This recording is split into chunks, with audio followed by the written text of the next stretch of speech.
Hello folks, today is day 143, May the 23rd, and today is the start of the longest psalm.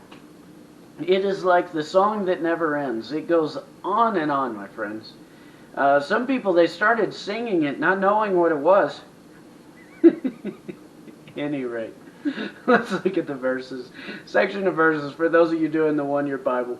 We've got 2 Samuel chapter 2, verse 12, through chapter 3, verse 39, John chapter 13, verse 1 through 30, Psalm chapter 119, the longest psalm and the longest chapter in the Bible, Psalm 119, verse 1 through 16. This is one of the few that I'm glad it broke up. Proverbs chapter 15, verse 29 through 30. Today I want to look at this story in John chapter 13, verse 12 through 17. This is the last meal that Jesus has with the disciples, and he knows that Judas is going to betray him. He knows he's going to die. He knows this momentous occasion that all time has been waiting for. If you remember through John, it says the hour has not yet come, the hour has not yet come, the hour has not yet, over and over again. So we have that, and Jesus now knows the hour's come. He's going to die. This is what the whole story of the entire Old Testament was pointing towards, was the coming of a Messiah, Jesus Christ, to save us. That's a big deal. In the midst of this big, heavy, momentous occasion that was going to hurt and really suck, to the point Jesus was sweating blood in the garden. In the midst of all that, Jesus sees the importance of serving. Now, before the feast of the Passover, when Jesus knew his hour had come to depart out of this world to the Father, having loved his own who were in the world, he loved them to the end. The hour's come, he knows it's here. But it says, verse 3, knowing that the Father had given all things into his hand, and that he had come from God and was going back to God, rose from supper, laid aside his cloak, taking a towel, tied it around his waist. And then he poured water in a basin and began washing his disciples' feet, to wipe them with the towel that was wrapped around him. And he came to Simon Peter, who said to him, Lord, do you wash my feet?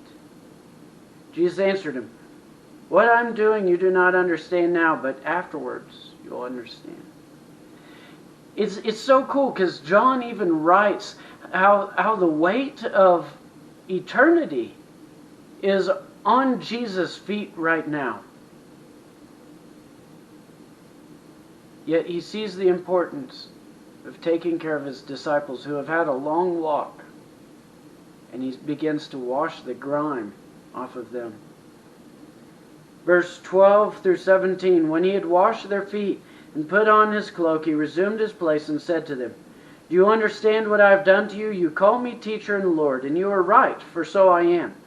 If I then, your Lord and teacher, have washed your feet, you also ought to wash one another's feet. For I have given you an example that you should do just as I have done to you. Truly, truly, I say to you, a servant is not greater than his master, nor is a messenger greater than the one who sent him.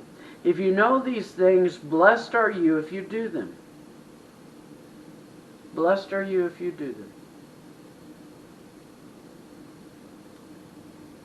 He's telling us, yeah, I washed your feet. I came and served you and did this nasty, grimy work. A servant is not better than his master. Go and do this too. We are to serve like Jesus served. For those of us as first responders, we go and serve in some nasty stuff. We firsthand deal with some of the garbage that society creates. Not just talking physical, but I'm talking the sin mess, the drugs, the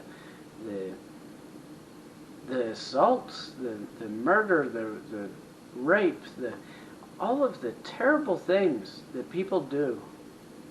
And we go in the midst of that and we serve. We go in the midst of that and get our hands dirty. Now remember, when we do this, we need to do this with the love of Jesus. It can be gross. It can be dirty. We'll go in some nasty places. But remember, we're following in the footsteps of Jesus, who put everything aside, knowing the importance of serving in love. Go and do likewise.